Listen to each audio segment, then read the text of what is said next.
রাজনৈতিক দলগুলোর সঙ্গে আবারও সংলাপে বসবেন প্রধানমন্ত্রী শেখ হাসিনা। শিগগিরই দেয়া হবে চিঠি, জানালেন ওবায়দুল কাদের। প্রধানমন্ত্রীর আমন্ত্রণে গণভবনে আসলে তখন তো আমরা তাদের প্রতি অনুরোধটা রিনিউ করতে পারি, বলতে পারি যে আসুন, সংসদে আসার যৌক্তিকতা আছে। ফলপ্রসূ না হলে সংলাপ অর্থহীন বলছেন বিএনপি নেতারা। অধিকার কেড়ে নিয়ে যদি আপনি যতবারই সংলাপে বসবেন, সেটা তো কোনো গুরুত্ব বহন করে না। দেখছিলেন প্রধান শিরোনাম। দুপুরের সময় সঙ্গে আছে আমি ইমদাদুল হক এবং আমি এস এম ইকবাল। এবার অন্যান্য শীর্ষ সংবাদ।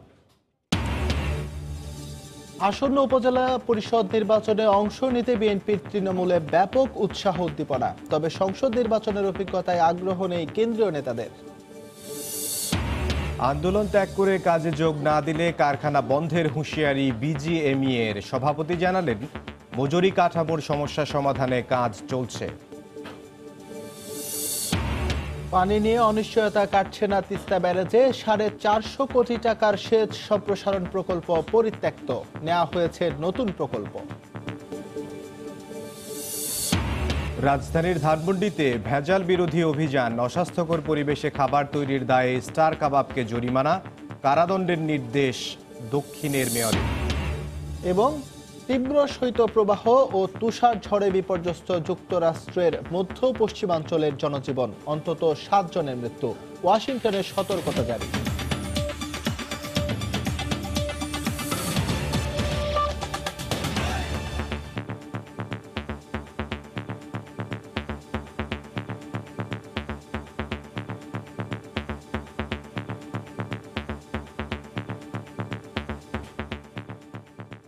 রাজনৈতিক দলগুলোর সঙ্গে আবারও সংলাপে বসবেন প্রধানমন্ত্রী শেখ হাসিনা। রাজধানীর বঙ্গবন্ধু অ্যাভিনিউতে আওয়ামী লীগের যৌথ সভায় কথা জানান দলের সাধারণ সম্পাদক ওবায়দুল কাদের। সংলাপে বিএনপি বা ঐক্যফ্রন্ট সংসদে যাওয়া না যাওয়ার বিষয়ে ইতিবাচক আলোচনা হতে পারে বলেও জানান তিনি। এদিকে সচিবালয়ে তথ্যমন্ত্রী হাসান মাহমুদ বলেন, সংসদে যোগ না দিলে রাজনীতিতে বিএনপির আরেকটি ভুল হবে। অবাধ, সুষ্ঠু ও সব দলের অংশগ্রহণে নির্বাচন নিশ্চিতে একাদশ জাতীয় সংসদ নির্বাচনের আগে বিএনপি ঐক্যফ্রন্ট সহ দেশের ছোট বড় 75টি রাজনৈতিক দলের সঙ্গে সংলাপ করেন আওয়ামী লীগ সভাপতি প্রধানমন্ত্রী শেখ হাসিনা। সেখানে উঠে আসে নানা দাবি ও প্রস্তাবনা। এরপর নির্বাচনে অংশ নেয় সব দল। সংলাপের এই ধারাবাহিকতায় শিগগিরই গণভবনে ওই রাজনৈতিক দলগুলোর সঙ্গে প্রধানমন্ত্রী আবারও মতবিনিময় করবেন বলে জানান আওয়ামী লীগের সাধারণ সম্পাদক ওবায়দুল কাদের। এই সময় তিনি আরও বলেন, জামায়াতের সঙ্গে রাজনীতি করা ডক্টর কামাল হোসেনের ভুল স্বীকার অব্যাহত থাকলে তা জনগণের জন্য কল্যাণকর হবে। সংলাপ হয়েছে, তাদেরকে তিনি আবার আমন্ত্রণ করবেন, আহ্বান করবেন, নিমন্ত্রণ করবেন, তাদের সাথে মত বিনিময় করবেন। কামাল হোসেন সাহেব যদি বলেন জামাত বিএনপির সঙ্গে ছিল এটা এবং এ ধরনের নির্বাচন ঐক্যফ্রন্ট করা ভুল হয়েছে, তো সে ভুল স্বীকার করে এই স্বীকারোক্তিটা অব্যাহত থাকলে দেশবাসী খুশি হবে। বিচার ও প্রশাসন ইনস্টিটিউশনের এক অনুষ্ঠান শেষে সাংবাদিকদের প্রশ্নের জবাবে আইনমন্ত্রী আনিসুল হক বলেন, দেশের গণতান্ত্রিক চর্চায় সব দলের সঙ্গে সংলাপ করবেন প্রধানমন্ত্রী। তিনি সকলের সাথে ডায়ালগ করে দেশ পরিচালনা করবেন। তার মানে হচ্ছে যে মাননীয় প্রধানমন্ত্রী শেখ হাসিনা গণতন্ত্রকে কতটা মূল্য দেন এটারই পরিচয়। জামায়াতকে সঙ্গে নিয়ে রাজনীতি করার ব্যাপারে ডক্টর কামাল হোসেনের ভুল স্বীকারকে সাধুবাদ জানিয়েছেন তথ্যমন্ত্রী ডক্টর হাসান মাহমুদ। সকালে সচিবালয়ে তথ্য মন্ত্রণালয় ও এর আওতাধীন অধিদপ্তর ও সংস্থাগুলোর কর্মকর্তার সঙ্গে সমন্বয় বৈঠকে এ কথা বলেন তিনি। জামাতকে সাথে নিয়ে নির্বাচন করাটা ভুল ছিল, তিনি সেই ভুল উপলব্ধি করতে পেরেছেন, এই জন্য তাকে ধন্যবাদ জানাই। গতকাল যেমন ভুল স্বীকার করেছেন, সেই ভুল সিদ্ধান্তটা তারা পরিবর্তন করে গণতন্ত্রকে সংহত করার জন্য, গণতন্ত্রের অভিযাত্রাকে এগিয়ে নিয়ে যাওয়ার জন্য তারা জাতীয় সংসদ সদস্য হিসেবে শপথ গ্রহণ করবেন। এছাড়া বিএনপি সংসদে যোগ না দিলে আরেকটি ভুল করবে বলেও মন্তব্য করেন তথ্যমন্ত্রী। কোনো জাদুর কারণে নয়। ফেরদৌস লিপি, সময় সংবাদ, ঢাকা। নির্বাচনের আগে প্রধানমন্ত্রীর সঙ্গে রাজনৈতিক দলগুলোর সংলাপ, নির্বাচন এবং নির্বাচনী প্রক্রিয়ায় কোনো সুফল বয়ে আনেনি মন্তব্য করে বিএনপির স্থায়ী কমিটির সদস্য আমির খসরু মাহমুদ চৌধুরী বলেছেন, ফলপ্রসূ না হলে বারবার সংলাপ করে কোনো লাভ নেই। আবারও সংলাপে বসার বিষয়ে প্রতিক্রিয়ায় সময় সংবাদে একথা জানান তিনি। সংলাপের ফলাফল তো আমরা দেখেছি, কোনো প্রতিফলন তো দূরের কথা। সেই সংলাপের কারণে দেশের গণতন্ত্র তোমার নির্বাচনী প্রক্রিয়াতে কোনো ধরনের সুফল বয়ে এনেছে এটা তো কেউ দেখতে পারেনি। সংলাপের তো প্রয়োজন নাই, দেশে তো একটা সংবিধান আছে, সংবিধানে মৌলিক অধিকার দেওয়া আছে, ভোটাধিকার দেওয়া আছে, তার বাক স্বাধীনতা দেওয়া আছে, আইনের শাসন দেওয়া আছে। এগুলোর থেকে ব্যর্থ ঘটিয়ে আপনি সংলাপ করে কি অর্জন করতে চাচ্ছেন? কোনো লাভ তো নাই।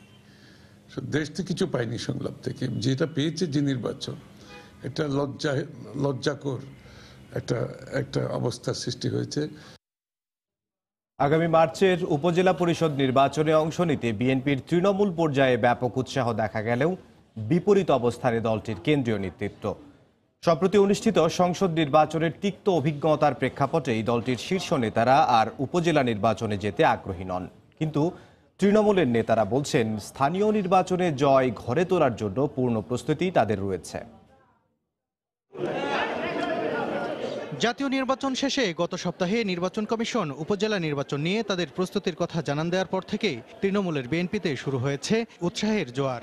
এক্ষেত্রে তারা সর্বশেষ সংসদ নির্বাচন নয়, হিসাব করছেন 5 বছর আগের উপজেলা নির্বাচনে তাদের ভোটের প্রাপ্তিকে।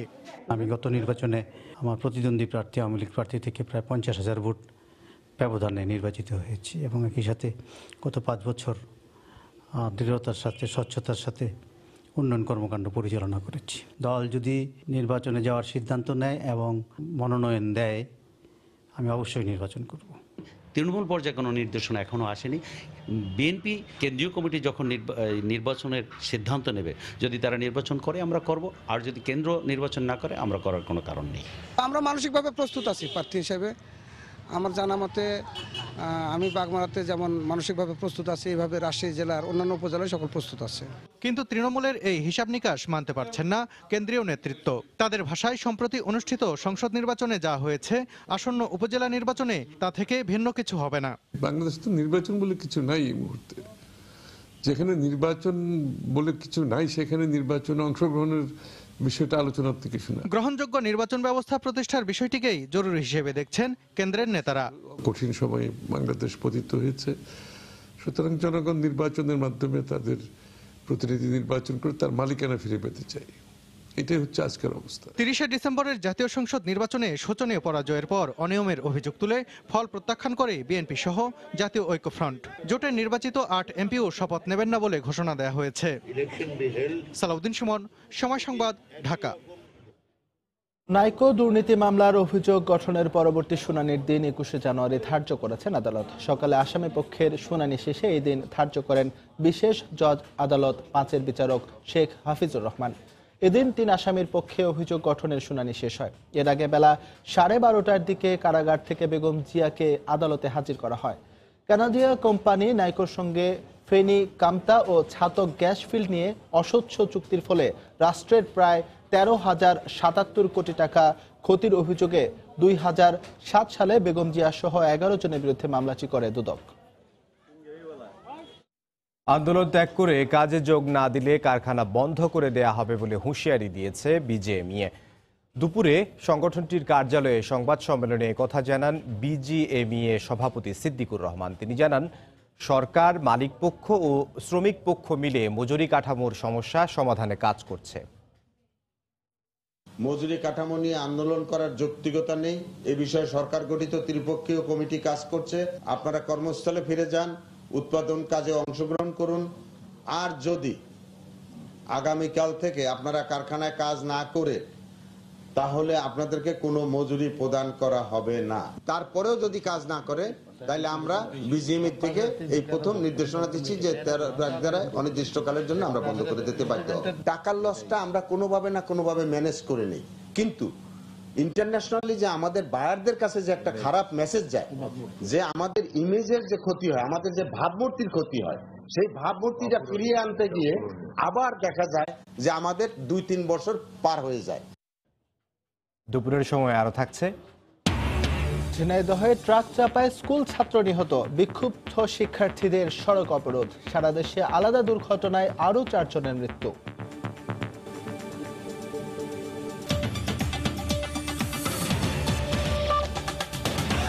চতুর্থবারের মতো প্রধানমন্ত্রী নির্বাচিত হওয়ায় সশস্ত্র বাহিনীর শহীদদের প্রতি ফুল দিয়ে শ্রদ্ধা জানিয়েছেন প্রধানমন্ত্রী শেখ হাসিনা।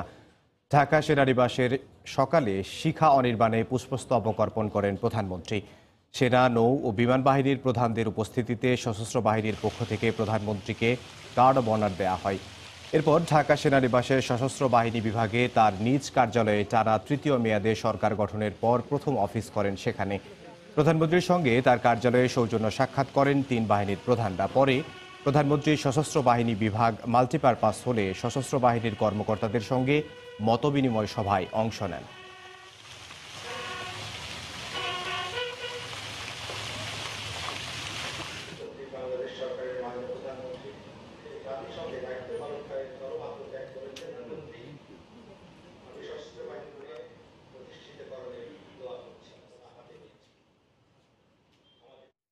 অস্বাস্থ্যকর পরিবেশে খাবার তৈরির দায়ে রাজধানীর ধানমন্ডির স্টার কাবাব রেস্টুরেন্টকে জরিমানা করেছেন ভ্রাম্যমাণ আদালত।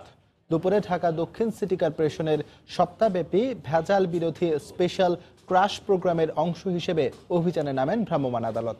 এ সময় তারা কয়েকটি রেস্টুরেন্টের খাবার তৈরির পরিবেশ দেখেন। এতে সিটি কর্পোরেশনের প্রধান স্বাস্থ্য কর্মকর্তা ও ভোক্তা অধিকার সংরক্ষণ অধিদপ্তরের কর্মকর্তারা উপস্থিত ছিলেন। এর আগে সপ্তাহব্যাপী ভেজাল বিরোধী অভিযানের উদ্বোধন করেন ঢাকা দক্ষিণ সিটি কর্পোরেশনের মেয়র সাইদ খোকন। এ সময় তিনি শুধু অর্থদণ্ড নয়, খাদ্যে ভেজাল ও ক্ষতিকর রাসায়নিক পদার্থ মেশানোর সঙ্গে জড়িত ব্যক্তি ও প্রতিষ্ঠানকে কারাদণ্ড দেওয়ার নির্দেশ দেন সংশ্লিষ্টদের।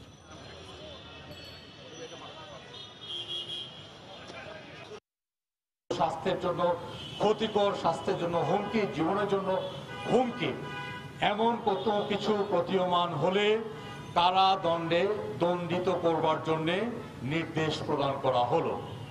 আমরা এ ব্যাপারে যতদিন যাবে আমরা কঠোর থেকে কঠোর হব। আমরা আমাদের নাগরিকদের জীবনের নিশ্চয়তা, খাদ্যের নিশ্চয়তা, খাদ্যের নিরাপত্তা, নিরাপদ খাদ্যের নিশ্চয়তা আমরা নিশ্চিত করতে চাই। দেশের সবচেয়ে বড় সেচ প্রকল্প তিস্তা ব্যারেজে কাটেনি পানির অনিশ্চয়তা। 450 কোটি টাকা ব্যয়ের পরও কাজে আসেনি সেচ প্রকল্প বগুড়া পর্যন্ত সম্প্রসারণের উদ্যোগ। এবার 900 কোটি টাকার আরেকটি প্রকল্প প্রণয়নে কাজ শুরু করেছে পানি উন্নয়ন বোর্ড। গত বছরও 20,000 হেক্টর জমিতে সেচ দেওয়ার লক্ষ্যমাত্রা পূরণ হয়নি, অথচ নতুন এই প্রকল্পে 1 লাখ হেক্টরে সেচ দেয়া যাবে বলে দাবি প্রধান প্রকৌশলীর। রতন সরকারের রিপোর্ট। দেশের সবচেয়ে বড় সেচ প্রকল্প তিস্তা ব্যারেজ এখনই পানি শূন্য।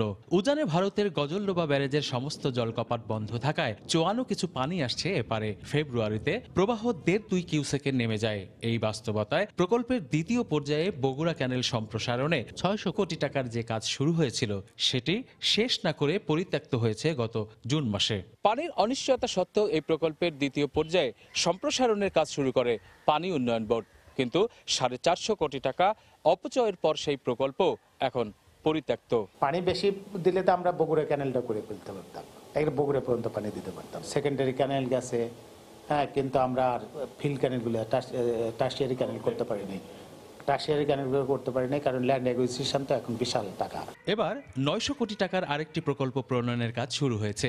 বিদ্যমান অবকাঠামোর পরিবর্ধন ও ব্যারেজের উজানে রিজার্ভার নির্মাণের মাধ্যমে 1 লাখ হেক্টরে সেচ পৌঁছে দেওয়ার লক্ষ্য বলে জানান প্রধান প্রকৌশলী। 1 লাখ হেক্টর পর্যন্ত আমরা সেচ দিতে পারবো।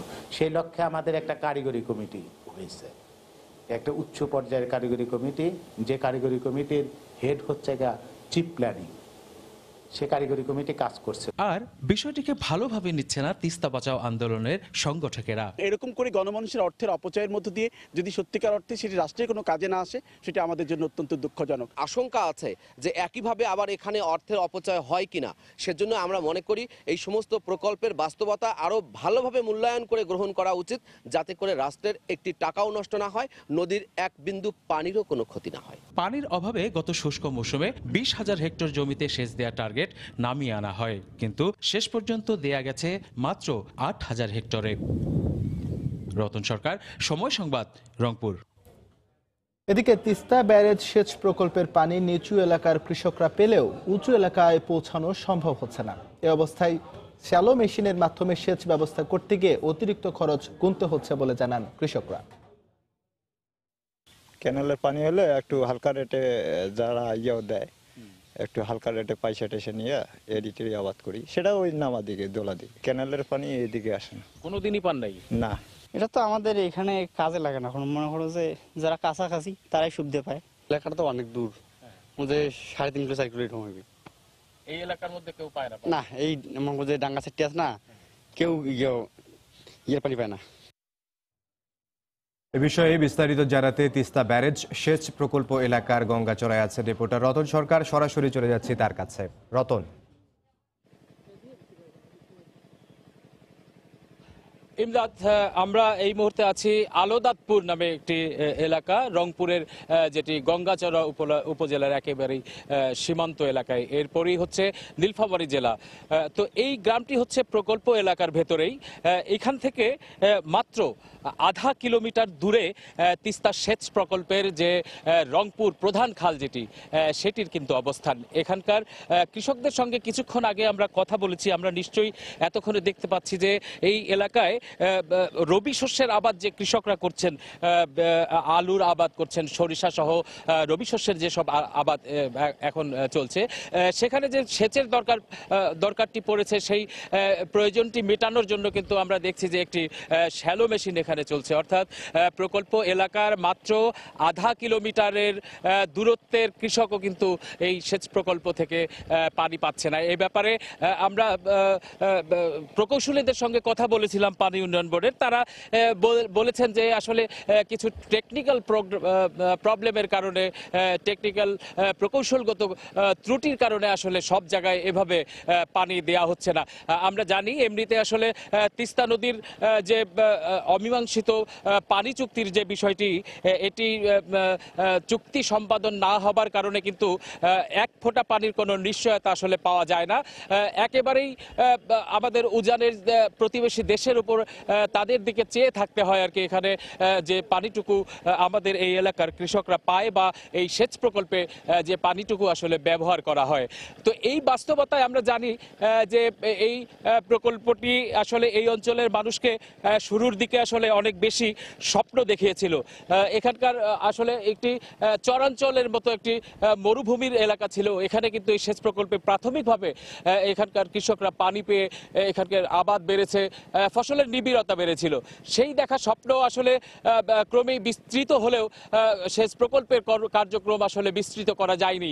তারপরেও আমরা দেখছি যে অপ্রয়োজনীয় প্রকল্পগুলোর মাধ্যমে একের পর এক উদ্যোগ নিয়ে সব অপচয় করা হচ্ছে।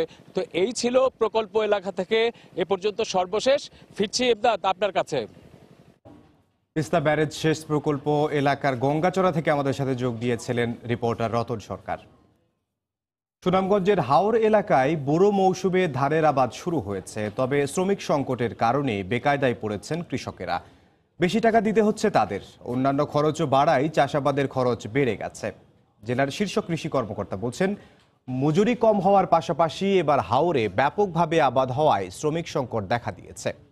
সুনামগঞ্জ প্রতিনিধি হিমাদ্রি শেখর ভদ্রের পাঠানো তথ্য ও ছবি নিয়ে রিপোর্ট।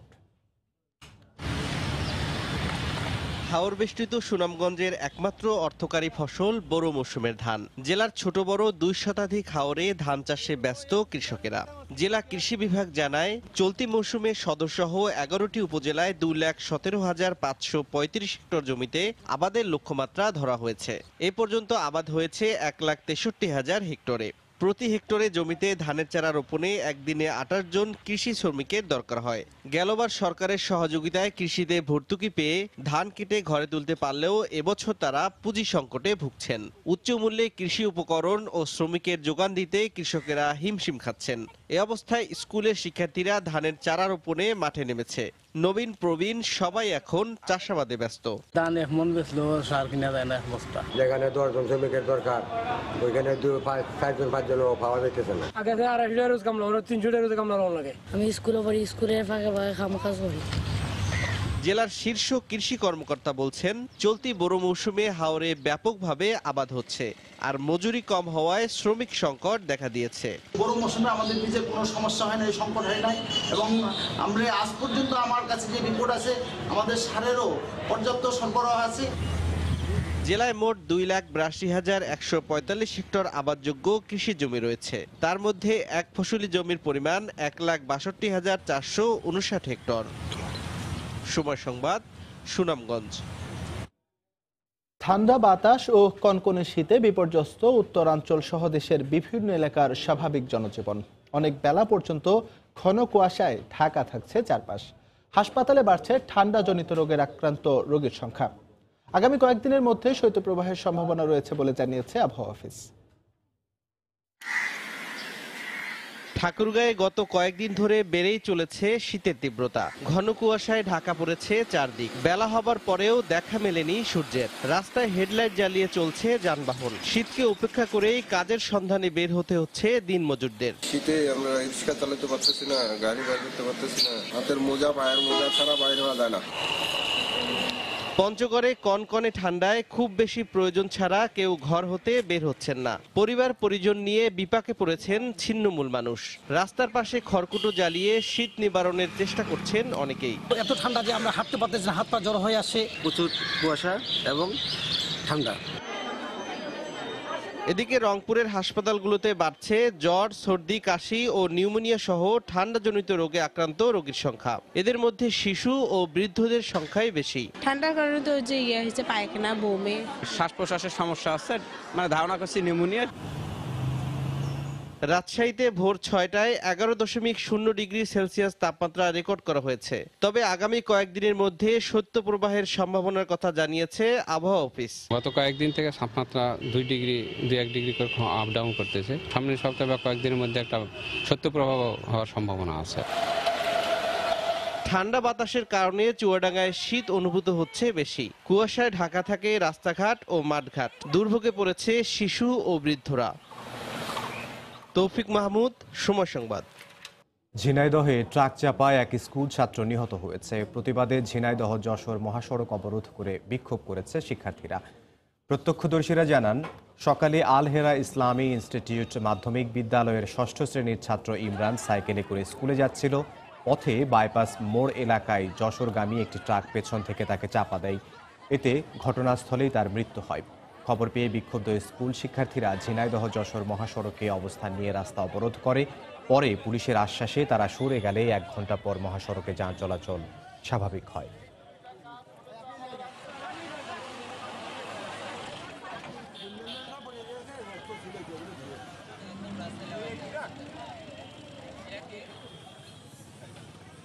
স্কুলে আসার সময় ট্রাকে চাপা দিয়ে চলে গেছে, আমরা তার হত্যার বিচার চাই। একটা ট্রাক চাপা দিয়ে পালিয়ে যায় এবং সে ঘটনাস্থলে সে মারা যায়।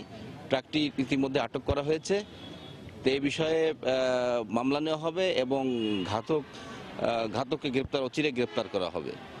পরিস্থিতি এখন স্বাভাবিক আছে। এদিকে কেরানীগঞ্জের আব্দুল্লাহপুরের শিশু সহ বিভিন্ন স্থানে আলাদা সড়ক দুর্ঘটনায় আরো 4 জন নিহত হয়েছেন। রাঙামাটিতে আগুনে পুড়ে গেছে অর্ধশত বসতঘর। সকালে শহরের রিজার্ভ বাজার মসজিদ কলোনিতে এই অগ্নিকাণ্ডের ঘটনা ঘটে। ফায়ার সার্ভিস ও স্থানীয়রা জানায়, কলোনির একটি ঘরের রান্নার চুলা থেকে আগুন লাগে। মুহূর্তেই তা আশপাশের ঘরগুলোতে ছড়িয়ে পড়ে। খবর পেয়ে স্থানীয়দের পাশাপাশি সেনাবাহিনীর সদস্য ও ফায়ার সার্ভিসের 6টি ইউনিট 2.5 ঘন্টার চেষ্টায় আগুন নিয়ন্ত্রণে আনে। এদিকে অগ্নিকাণ্ডের পরপরই ঘটনাস্থল পরিদর্শন করেন জেলা প্রশাসক AKM মামুনুর রশিদ।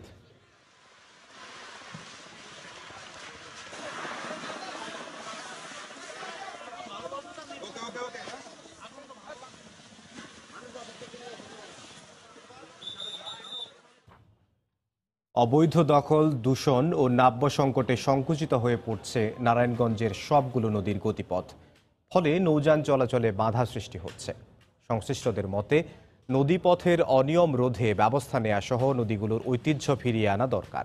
অবশ্য BIWTA বলছে, নদীগুলোকে রক্ষায় সরকার নানা ধরনের পদক্ষেপ নিচ্ছে। শওকত আলী সৈকতের পাঠানো তথ্য ও আবদুল্লাহ আল মামুনের ছবি নিয়ে রিপোর্ট। বাণিজ্যিক নগরী নারায়ণগঞ্জের প্রাণকেন্দ্রে গড়ে ওঠা নদীবন্দরের সাথে চট্টগ্রাম মোংলা ও পায়রা সমুদ্র বন্দর সহ দেশের বিভিন্ন নৌপথে সংযোগ রয়েছে। তবে নাব্য সংকট, নদী দখল ও দূষণের কারণে নৌপথ সংকুচিত হয়ে নৌযান চলাচলে বাধা সৃষ্টি হচ্ছে। শীতলক্ষ্যা, বুড়িগঙ্গা, ধলেশ্বরী, ব্রহ্মপুত্র ও মেঘনা নদীর দুপাশে বিভিন্ন শিল্প ও ব্যবসা প্রতিষ্ঠান গড়ে ওঠায় নদীপথ ছোট হয়ে যাচ্ছে। এছাড়া বিভিন্ন পয়েন্টে অবৈধভাবে নদী ভরাট করে দখল করে নিচ্ছে ভূমিদস্যুরা। ফলে কমছে নদীপথে যাত্রী ও নৌযানের সংখ্যা। ব্যবসার ক্ষেত্রে নদীর দোনো দিক দিয়ে দখল করে রাখছে। অনেক সময় কিনার দিয়া চাইপা যেতে হলে চাইপা যাইতে পারতাছি না। নদীর পানি অনেক পরিষ্কার ছিল, অনেক ধরনের মাছ ছিল। বলগেট আপ ডাউন করতে পারে না, নদী আগে অনেক ছোট হয়ে গেছে।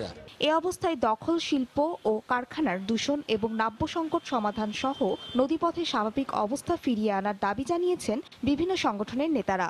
আমাদের নৌযান, আমাদের যাত্রীবাহী লঞ্চ এগুলি যদি সুন্দর মতো আমরা চলাফেরা করতে পারি, সেজন্য সরকারের কাছে আবেদন, আমাদের নদী খনন, দূষণমুক্ত এবং দখলমুক্ত নৌপথ আমরা শ্রমিকরা আমরা চাই। আমরা বর্তমান সরকারের কাছে বিনীত অনুরোধ জানাই, তিনি যেন প্রত্যেকটা নদীর গতিপথ ঠিক রাখার এবং নাব্যতা ঠিক রাখার ব্যাপারে একটু সদয় দৃষ্টি দেন। অবশ্য সমস্যা সমাধানে আশ্বাস দিয়ে নাব্য সংকট ও দখলমুক্ত সহ নারায়ণগঞ্জের নদীগুলোকে রক্ষার ব্যাপারে সরকারের নানা পরিকল্পনার কথা জানালেন BIWT এর কর্মকর্তা। নাব্যতা সংকট দূরীভূত করার জন্য নৌপরিবহন মন্ত্রণালয়ের আওতায় প্রায় 53টা নদীতে খনন কার্যক্রম সরকার হাতে নিয়েছে। নারায়ণগঞ্জের যে সকল বিল কারখানা আছে তাদেরকেও ইটিপি আওতায় আনার প্রক্রিয়া গভর্নমেন্ট হাতে নিয়েছে। নারায়ণগঞ্জ নদীবন্দরকে কেন্দ্র করে জেলার 5টি নদীতে ঝুঁকি নিয়ে যাত্রীবাহী লঞ্চ, ট্রলার, তেলের ট্যাঙ্কার, পণ্যবাহী জাহাজ ও বালুবাহী যন্ত্রচালিত প্রায় 2500 নৌযান প্রতিদিন চলাচল করে। সময় সংবাদ, নারায়ণগঞ্জ। দুপুরের সময় আরও থাকছে। মানবেতর জীবন আর অমানসিক পরিশ্রমে দিন কাটছে মালয়েশিয়ায় পাড়ি জমানো লাখ লাখ বাংলাদেশির। দালাল চক্রের কারণেই এই দশা।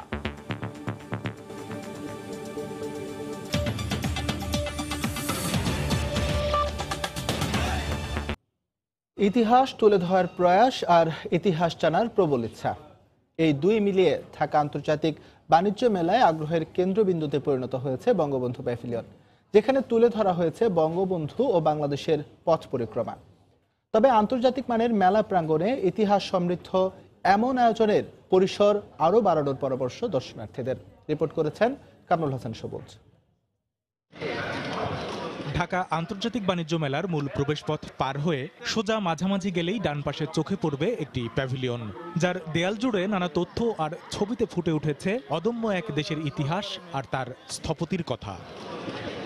এই প্যাভিলিয়নের ভেতরের দেয়াল সাজানো হয়েছে যুদ্ধবিধ্বস্ত সোনার বাংলার উত্তরণে, অভ্যন্তরীণ ও দ্বিপাক্ষিক অর্থনীতির খণ্ডচিত্র, রাজনৈতিক দর্শন আর জাতির জনক বঙ্গবন্ধু শেখ মুজিবুর রহমানের সংগ্রামী জীবনের বর্ণনায়। মেলায় আসা শিশু কিশোর কিশোরীদের কাছে যা হয়ে উঠেছে ইতিহাস জানার এক বড় সুযোগ। বঙ্গবন্ধু যখন কারাবন্দী ছিলেন তখন বাংলাদেশের মানুষের সংগ্রামের কথা, বাংলাদেশের উন্নয়নের কথাও বলা হয়েছে। এখানে আছে তার সুখ দুঃখের অনেক কাহিনী।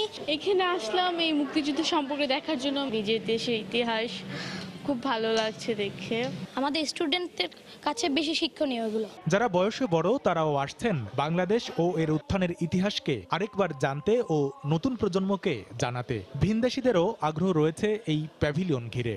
অনেক ত্যাগের মাধ্যমে যে অর্জন করেছি আমরা বাংলাদেশের স্বাধীনতা, তারই একটা বাস্তব চিত্র আমরা দেখলাম। বাংলাদেশের টোটাল হিস্ট্রিটা এখানে এসে উপলব্ধি করা যায়। এখানে রাষ্ট্রীয় এবং সামাজিক অর্থনীতি অনেক কিছু তুলে ধরা হয়েছে। আমি ঘুরে ঘুরে দেখলাম এবং এদেশের ইতিহাস আর তার জনক সম্পর্কে জানলাম।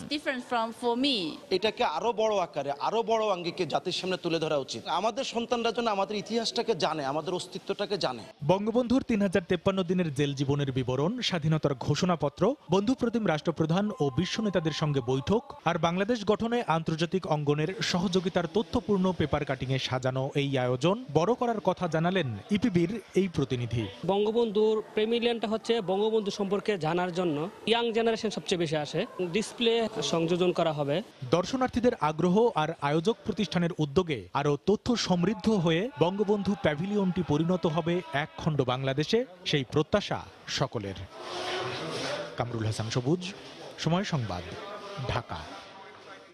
এদিকে আন্তর্জাতিক বাণিজ্য মেলায় আজ ক্রেতা দর্শনার্থী সমাগম অনেকটাই কম। সপ্তাহের শুরুর কর্মদিবসে ভিড় নেই, তাই বেশ স্বস্তিতেই মেলায় ঘুরে ঘুরে পছন্দের পণ্য দেখছেন দর্শনার্থীরা। তবে দর্শনার্থীদের অভিযোগ, নামে আন্তর্জাতিক বাণিজ্য মেলা হলেও মেলায় আন্তর্জাতিক মানের পণ্য বা স্টল খুঁজে পাচ্ছেন না তারা। পাশাপাশি পণ্যের মান নিয়েও নানা অভিযোগ তাদের। এদিকে মেলায় জোরদার রয়েছে নিরাপত্তা ব্যবস্থা। এবার 600-রও বেশি স্টল রাখা হয়েছে। বিকেলের দিকে মেলায় আরও জমে উঠবে বলে প্রত্যাশা বিক্রেতাদের।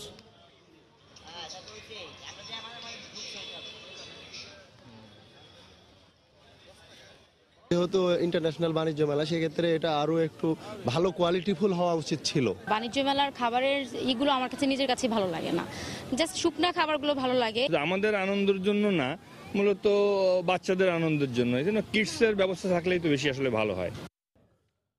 উন্নত জীবন আর আর্থিক সচ্ছলতার আশায় প্রতি বছর লাখ লাখ বাংলাদেশি পাড়ি জমান মধ্যপ্রাচ্য সহ বিভিন্ন দেশে। কারো কারো প্রত্যাশা পূরণ হলেও অনেকের কাছে সেই স্বপ্ন থেকে যায় অধরাই। মানবতার জীবন আর অমানসিক পরিশ্রমে কাটে যাদের প্রতিদিনকার জীবন। ভিসার মেয়াদ শেষে অনেকেই আবার পালিয়ে বেড়ান প্রবাসে। প্রত্যাশা একটাই, খরচের টাকা উঠিয়ে দেশে প্রিয়জনের মুখে একটু হাসি ফোটানো। মালয়েশিয়া ঘুরে এসে প্রবাসীদের জীবন নিয়ে রিপোর্ট করেছেন ইমতিয়াজ আহমেদ, ছবি তুলেছেন রুহুল রহমান সোহাইল। সুউচ্চ ভবন, পরিচ্ছন্ন রাস্তা, নিয়ন্ত্রিত ট্রাফিক ব্যবস্থাপনা, সব মিলিয়ে একটি উন্নত জীবন ব্যবস্থা। বলছি মালয়েশিয়ার রাজধানী কুয়ালালামপুরের কথা, যেখানে আধুনিক জীবন ধারণের সব ব্যবস্থাই বিদ্যমান। কিন্তু এই প্রশস্ত রাস্তার বাইরেও আছে অলিগলি, ঘিঞ্জি আবাসন, যেখানে বসবাস এই আধুনিক শহরের কারিগরদের, যাদের অধিকাংশই বাংলাদেশ থেকে পাড়ি জমানো শ্রমিক। প্রবাসে কেমন কাটছে তাদের জীবন, কথা হলো বাংলাদেশের ব্রাহ্মণবাড়িয়া থেকে আসা হান্নান মিয়ার সাথে। রঙিন স্বপ্ন নিয়ে 11 মাস আগে যিনি এসেছেন কুয়ালালামপুরে, এখন তার বসবাস ঘরের বাইরে বারান্দার উপরে একটি ছোট্ট ঝুপড়ি ঘরে। ডাইরেক্ট বলছে যে মালয়েশিয়া বিমান আনবো, মালয়েশিয়ার বাসায় এনে দেওয়া যাইব। দালালের সাথে কথা বলছে। 15 দিন ইন্দোনেশিয়ার আইকাশেরা ট্রলার পথে আনছে, 3 দিন ট্রলারে লাগছে আসতে। 3 দিন পর্যন্ত একবারে অনাখার, এখন কোনো কাজকর্ম যাইতে পারি না, রুমে বসে রয়েছি। এখন বলতেছে আমার পাসপোর্টও দিব না, দেশও যাইতে পারবো না। এখানে যেন গল্পের শেষ নেই। কেউ কেউ ভিসার মেয়াদ বাড়াতে না পেরে লুকিয়ে আছেন, কেউ বা কাজ করছেন বাংলাদেশের থেকেও কম পারিশ্রমিকে। প্রত্যেক প্রবাসীর কথা শেষ হয় একই জায়গায়, খুব বেশি ভালো নেই তারা এখানে। বিদেশ মানেই তো কষ্ট, নিজেই পাক করতে হয়, নিজেই খাইতে হয়, ইনকাম বুঝে আমাদের থাকতে হয়। আমরা যদি ভালো থাকতে চাই তাহলে টাকাটা বেশি লাগবে, যেহেতু কুয়ালালামপুর এখানে এক্সপেন্সিভ। স্ত্রী আছে, মেয়ে আছে একজন। দেখা করতে মেলে তো সবসময় তো যাওয়া যায় না, টাকারও একটা ডিপেন্ড আছে। মোবাইলে কথাবার্তা বলি, সময় থাকলে দুপুরি রাত্রেবেলা কাজের থেকে এসে রাত্রে ফ্রি টাইমে কথা বলি। জীবনের গল্প আরো করুন যারা কাজ করেন নির্মাণ শ্রমিক হিসেবে। ন্যূনতম আবাসনের সুযোগও পান না অনেকে। এখানে আমাদের একটা ন্যূনতম একটা থাকার একটা পরিবেশ আছে, কিন্তু মালয়েশিয়াতে যারা কুঞ্চিতে থাকে সেখানে না আছে বাথরুম ঠিক মতো, না খাবার পরিবেশ, না থাকার পরিবেশ। থাকার পরিবেশ এখানে যদি আমরা নিজেরা ভাড়া নিয়ে নেই রুম, তাহলে একটু পরিষ্কার থাকা যায়, নিজেরা একটু পরিচ্ছন্ন রাখি। দালালদের খপ্পরে পড়ে যারা কোনো রকম মালয়েশিয়া এসে পৌঁছাতে পেরেছেন, তাদের এখন খরচের টাকা উঠাতেই না বিশ্বাস। হাজারো কষ্টের মাঝে প্রত্যাশা একটাই, ভালো থাকুক বাংলাদেশে থাকা স্বজনরা। ইমতিয়াজ আহমেদ, সময় সংবাদ, কুয়ালালামপুর, মালয়েশিয়া। সাতক্ষীরায় আজ থেকে ভারতীয় ভিসা সেন্টারের আনুষ্ঠানিক কার্যক্রম শুরু হয়েছে। এতে খুশি যাত্রীরা। সকালে শহরের ইটাগাছা এলাকায় ভিসা সেন্টারে আসেন যাত্রী ও ব্যবসায়ীরা। প্রথম দিনে কাগজপত্র সহজে জমা দিতে পেরে স্বস্তি প্রকাশ করেন তারা। এতে করে ভারতে যাওয়ার জন্য ভিসা জটিলতা নিরসন হবে বলে জানান ব্যবসায়ীরা। এখন থেকে ভারত যেতে ইচ্ছুক যাত্রীদের ভিসা সংক্রান্ত কাগজপত্র জমা দিতে আর খুলনা যেতে হবে না বলে জানান সংশ্লিষ্ট কর্মকর্তারা।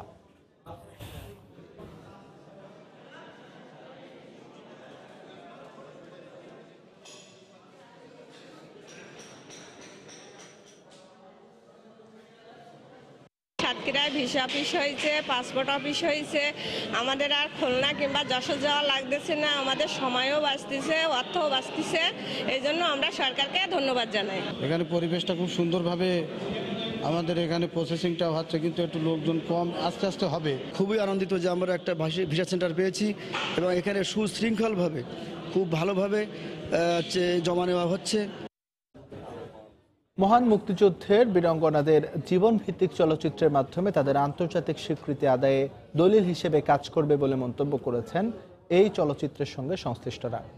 রাজধানীর রাজারবাগে পুলিশ মুক্তিযুদ্ধ জাদুঘরে সংবাদ সম্মেলনে রাইজিং লাইসেন্স নামের চলচ্চিত্র প্রদর্শনী সাইলেন্স নামের চলচ্চিত্র প্রদর্শনীতে এই দাবি তুলে ধরা হয়।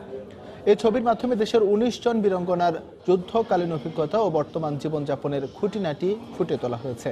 ৭৫ মিনিট ধারণ করা এই চলচ্চিত্রে সিরাজগঞ্জের বিধবাপল্লী, ঠাকুরগাঁও, ঢাকা, শেরপুর, দিনাজপুর সহ দেশের বিভিন্ন এলাকার ছড়িয়ে থাকা বীরাঙ্গনাদের জীবনের অভিজ্ঞতার কথা তুলে ধরা হয়েছে।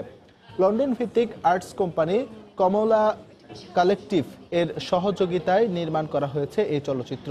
মুক্তিযুদ্ধ ও পুলিশ জাদুঘর সহ বিভিন্ন মিলনায়তনে এই ছবির প্রদর্শনী হবে।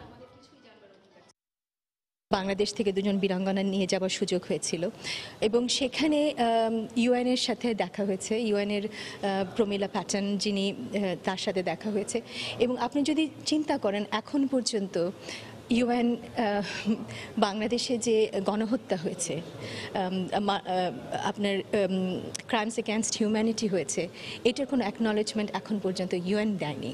ফুফু, হ্যাঁ, খালা, এই যে দেখে যে বয়স্ক মানুষেরা, সেই মানুষগুলোকেই ওরা দেখবে এবং তখন ওরা বুঝবে যে ৭১-এ যাদের ত্যাগের বিনিময়ে আমাদের স্বাধীনতা, সেই সাধারণ মানুষগুলো অসাধারণ হয়ে উঠেছিল। রাজনৈতিক দলগুলোর সঙ্গে আবারও সংলাপে বসবেন প্রধানমন্ত্রী। শিগগিরই দেয়া হবে চিঠি, জানালেন ওবায়দুল কাদের।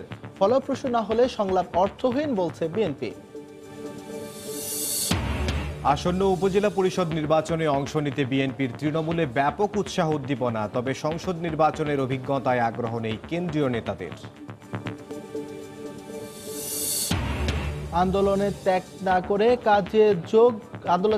কাজে যোগ না দিলে কারখানা বন্ধের হুঁশিয়ারি বিজিএমইএ এর। সভাপতি জানালেন মজুরি কাঠামোর সমস্যার সমাধানে কাজ চলছে। পানি নিয়ে অনিশ্চয়তা কাটছে না তিস্তা ব্যারেজে। 450 কোটি টাকার সেচ সম্প্রসারণ প্রকল্প পরিত্যক্ত, নেওয়া হয়েছে নতুন প্রকল্প। এবং রাজধানীর ধানমন্ডিতে ভেজাল বিরোধী অভিযান। অস্বাস্থ্যকর পরিবেশে খাবার তৈরির দায়ে স্টার কাবাবকে জরিমানা, কারাদণ্ডের নির্দেশ দক্ষিণের মেয়রের। এই ছিল দুপুরের সময়। আপনার মোবাইলে সময় সংবাদ দেখতে এবং যে কোনো খবর পেতে ডাউনলোড করুন সময় অ্যাপ। সঙ্গে থাকুন সময়।